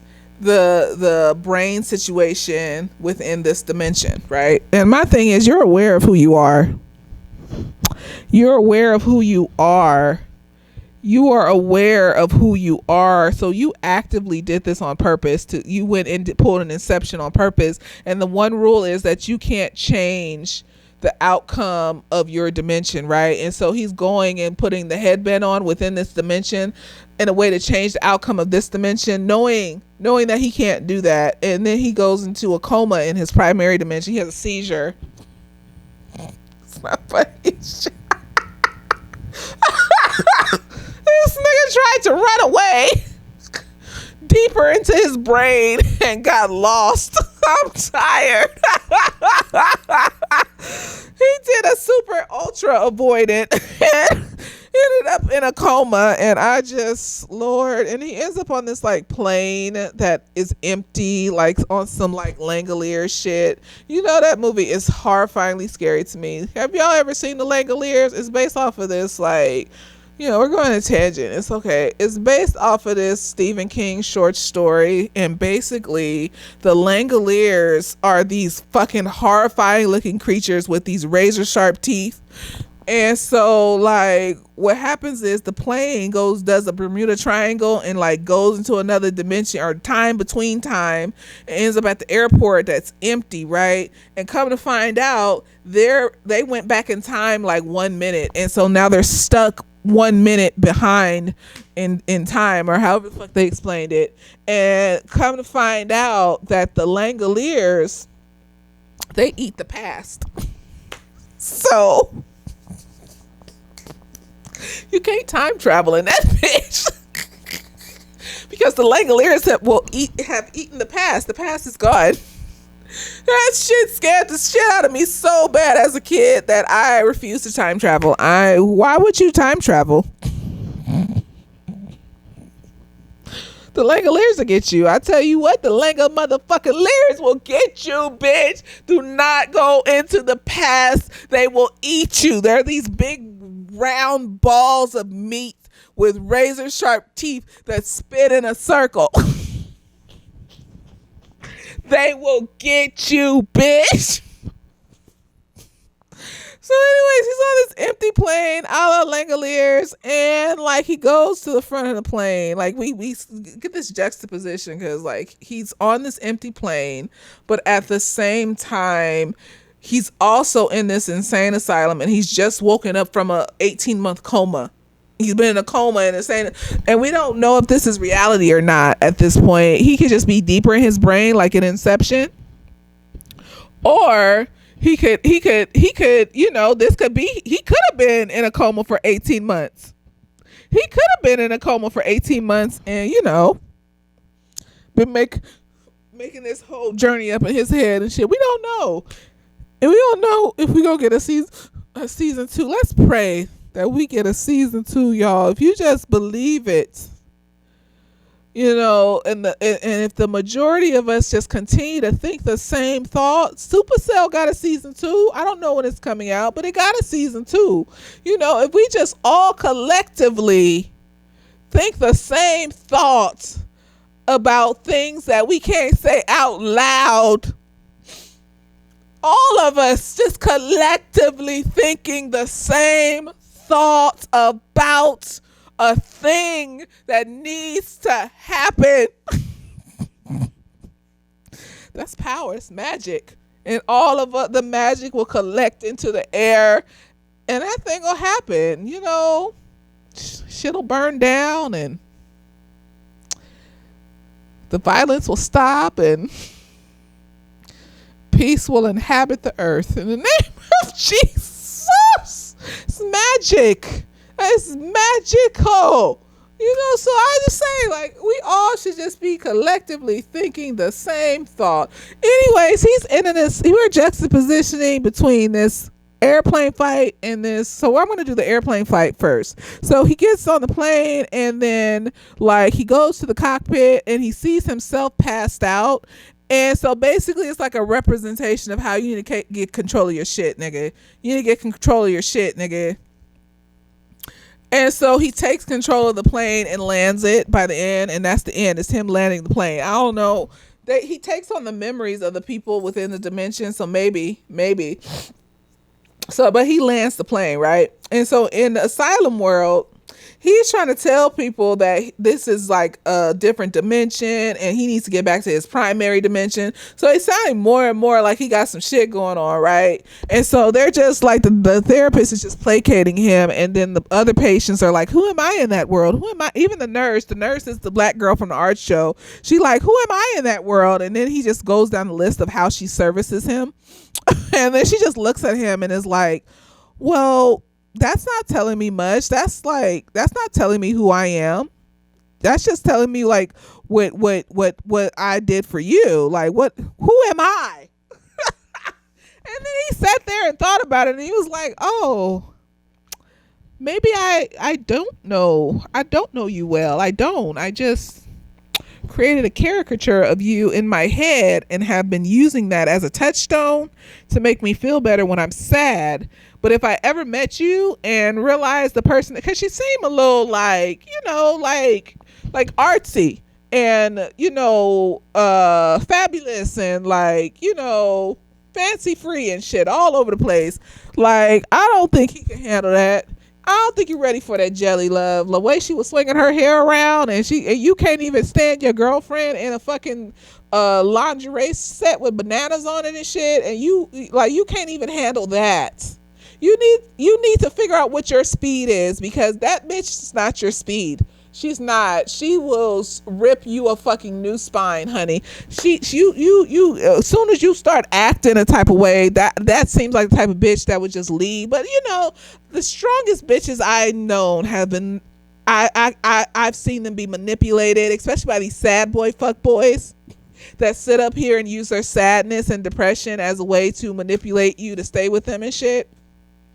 Whether it's conscious or subconscious, that's what this nigga's doing. And the thing is, the bitch told you, and like y'all ended up breaking up. So it is. And then you realize that when your therapist told you, another bitch had to tell you instead of that bitch to your face telling you, and then walking out the house because you don't want to objectify her, nigga. Like, was you objectifying the bitch when you first met her and shit? She asked for it. That's not objectifying when it's a kink and it's consensual love. Like the bitch want to be thrown up against the wall and fuck the shit out of. What's wrong with that? What's wrong? That don't mean that she want to do that with 50 niggas. That just means she want to do that shit with you. Like, she's being vulnerable, and you sitting up here telling her that you don't want to objectify her when she's not saying that you're objectifying her. You're saying it. This is coming out of your mouth. Has nothing to do with how she actually feels. You're not self-aware. The bitch was telling you until your face what it was, and you still didn't want it until the therapist said it. Bitch. Like, when they build a caricature of you in their head, like, it don't matter. It don't matter if you say it to their face, show them videos, if you're logical and it makes sense. They will still treat you like that caricature. And even if someone else tells them and they get it, like, something in them, in their nervous system, the habitualness of needing to treat you like that character is already there. So it don't matter. It don't matter. They may get it and still treat you fucked up. Girl. The insanity of men, of cis men, the insanity, the pure, unadulterated, and motherfucking sanity of it all. I don't have it. No, this is insanity. Like, you can't accept that somebody loves you, so where you can just be chill and relax into that love. And if you taking the risk that they may leave you or they're gonna die one day, but like, relaxing into that love for even a little bit is worth it, because it's their love and you want their love because they're special. And so I can relax into this, and shit'll happen. We'll have some arguments here and there, but we'll get through it. We'll figure it out. But I'm relaxing. I'm chilling. Like, it is like, why is that so difficult? Why is that so, or why can you do that only with like your boys? Like, I've seen niggas go through the most horrible shit with their friends and shit with their boys, and they'll make the excuses and jump through hoops to just justify it. These niggas will literally steal from these motherfuckers. That's but that's the mind of the abused. They're easily manipulated by other abusers. But if you're not an abuser and they're an abuser, they will hurt you. But if the apex abuser comes into the room and the little beta abuser is there, they're gonna get manipulated. But see, there it is. That's what it is. That's sick.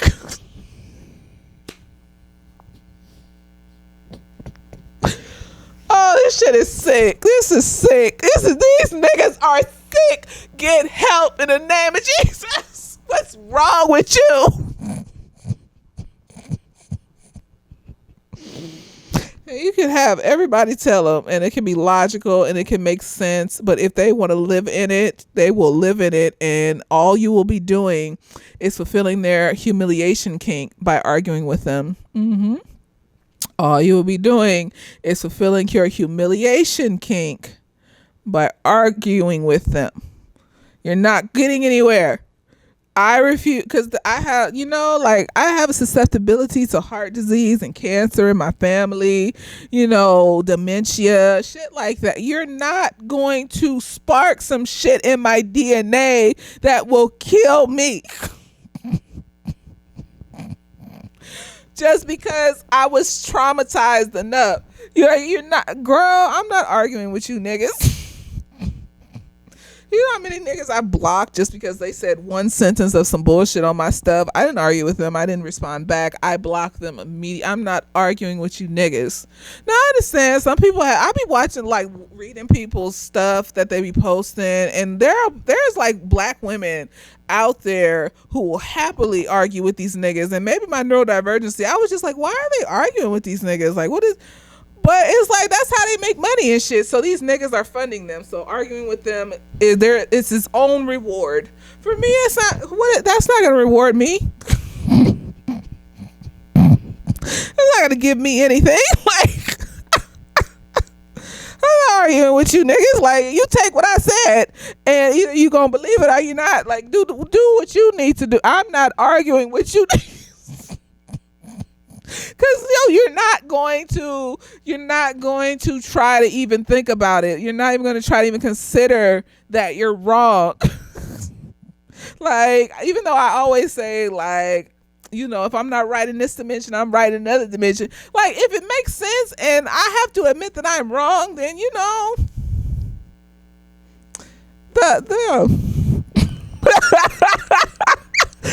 fuck up. I'm not gonna be toxic about it. I mean, I'm not gonna manipulate or abuse or try to convince other people that they need to, like, follow what I'm saying. So that's good enough. What's it is in the name of it's good enough. But I want a husband though.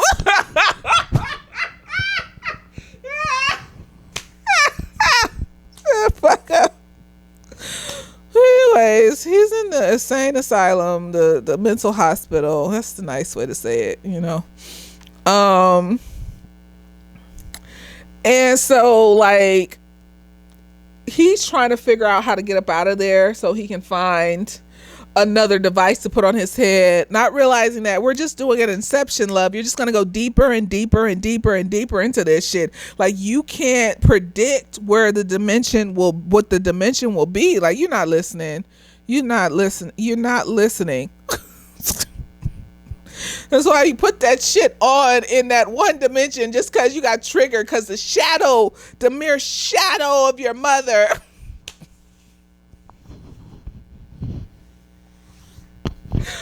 What's that movie with the hotel?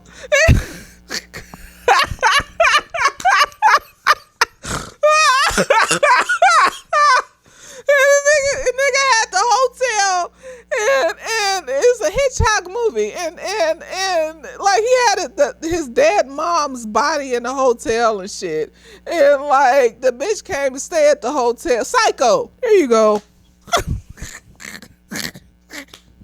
It's getting very much Psycho vibes, but I think this is an epidemic. Like, people that have experienced childhood trauma vary by gender, by race, but, like, for some reason, in particular, niggas that experience childhood trauma by their parents, a lot of them turn into some shit that isn't really healthy to other people.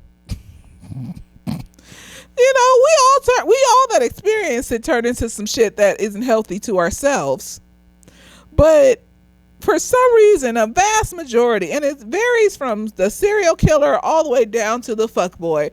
And this is getting very psycho, very... It's like we're in the mind, like let's say, like, the main reality was the one with the sociopath, the serial killer, the whatever the fuck you. Like, literally, they're giving you different variations of what these niggas turn into. can't let go of their abusive parent. Like, I don't know, because we're not gonna just put it on black women. Like, I know a lot of male serial killers had like abusive mothers and shit, but no, like a lot of them had abusive fathers too. We're not gonna do that. I'm not gonna fucking do. I don't care.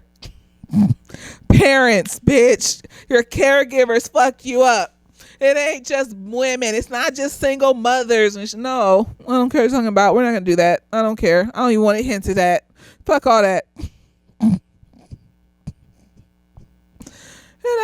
I'm like, nigga, I hope niggas watch this show and see a reflection of themselves and say, I want to do better.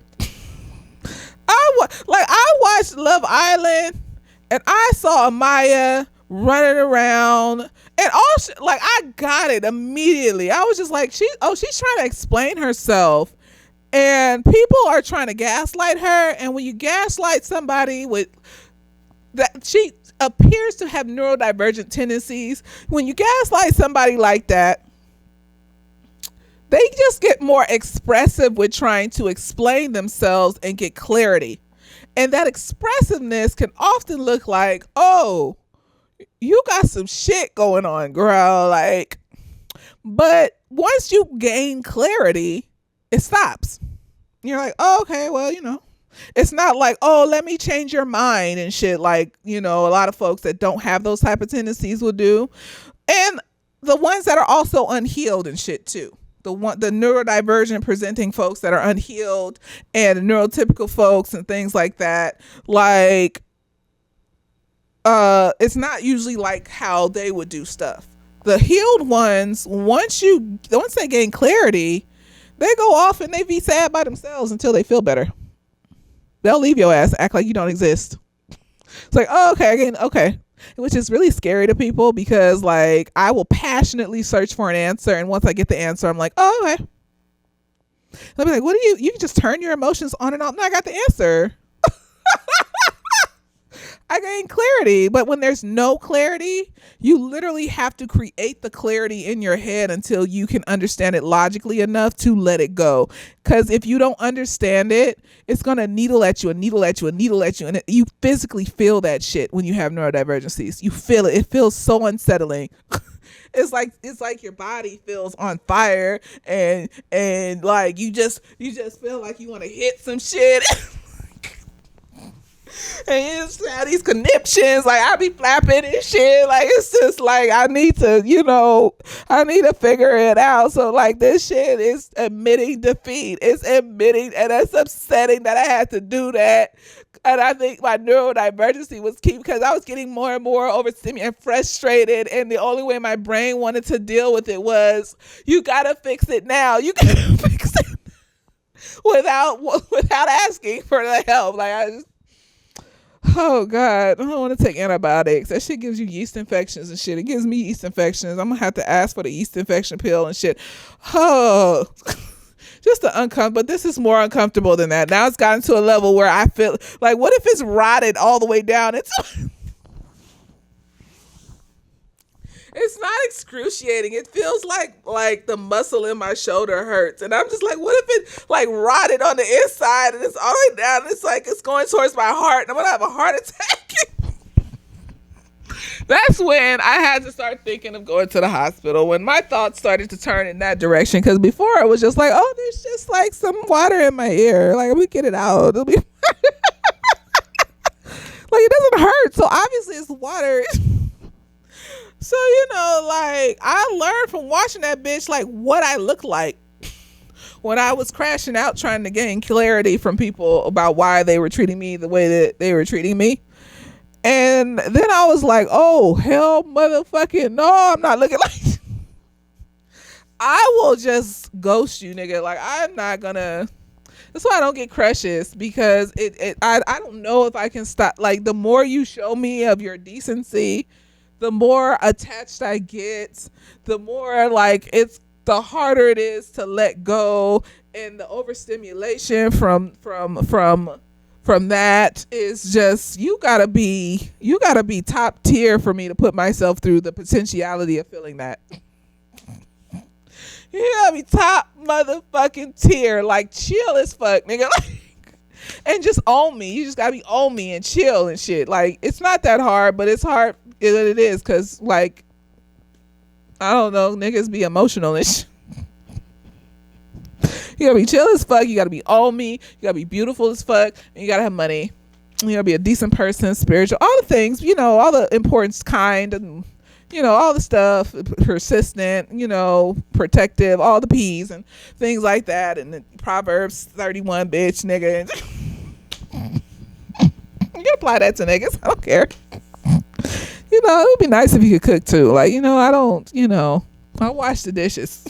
You don't have a dishwasher. That's what technology's for. I'll put the dishes in the dishwasher.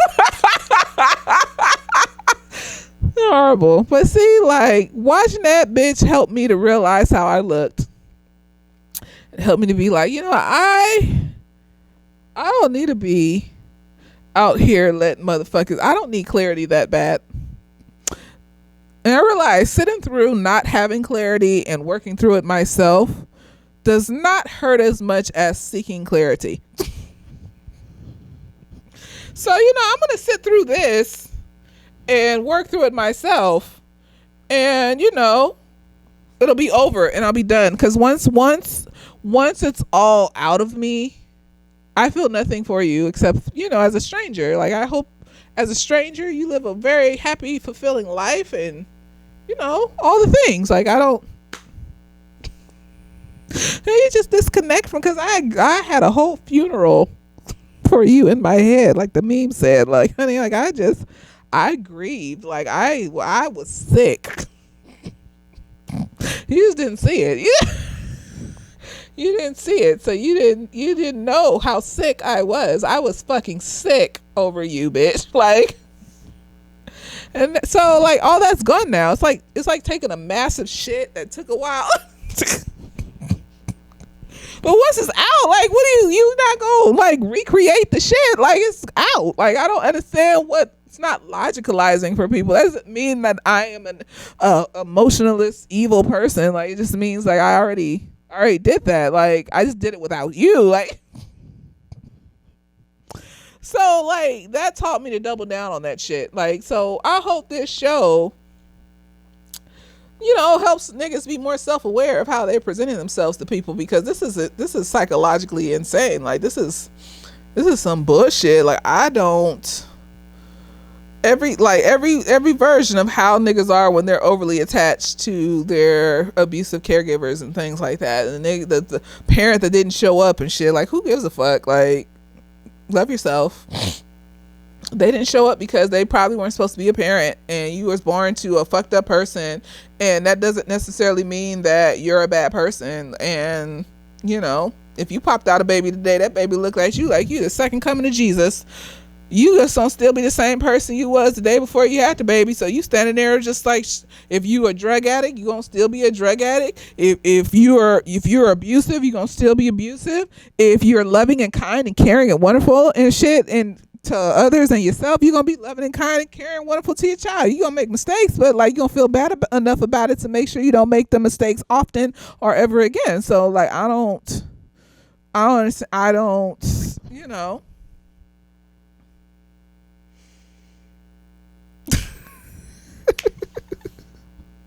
Niggas be stuck in their shit. It's fucking gross at this point. The ones that hurt people, like, if you're not hurting nobody, you just, like, intrusive thoughts and low self-esteem and depression, anxiety, schizophrenia, all that other shit, and you doing what you need to do, or you not doing what you need to do, and it's that period of time in your life where you're not doing what you need to do, and you just, you know, spiraling and shit. As long as you ain't putting it on other people, like, in a hurtful, abusive, toxic, manipulative way. Long as you're not consistently putting it on other people in a hurtful, manipulative, toxic, and abusive way, because now you're spreading these mental things like cancers when it didn't have to happen that way. Like, this man is having a neurodivergent experience where he's not reading social cues and shit, and I don't even, like, it's not even neurodivergent at this point, because if the people in your personal life have told you these things and explained it out to you, but you needed your coworker and your therapist to clearly state it, then at this point it's like, no, you knew. You knew, you just didn't want to listen to them. And so I'm just like, and you know, he went to therapy, so like that's cool.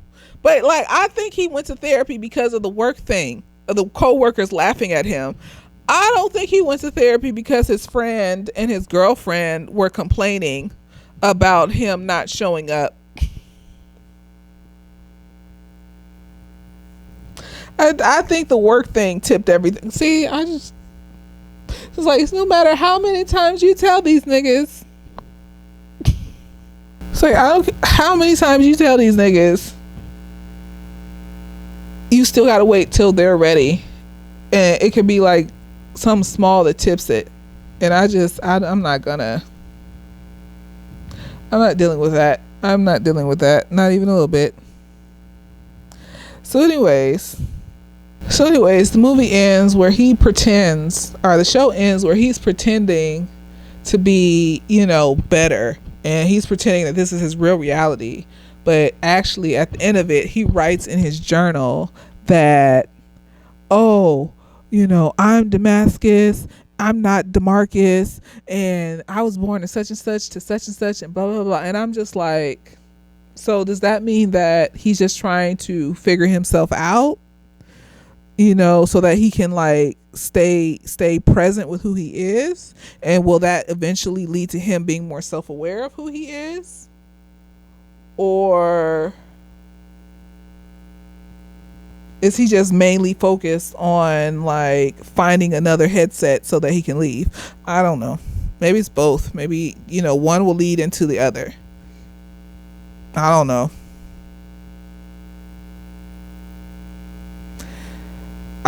Girl, the many layers of niggas and the insanity of it all.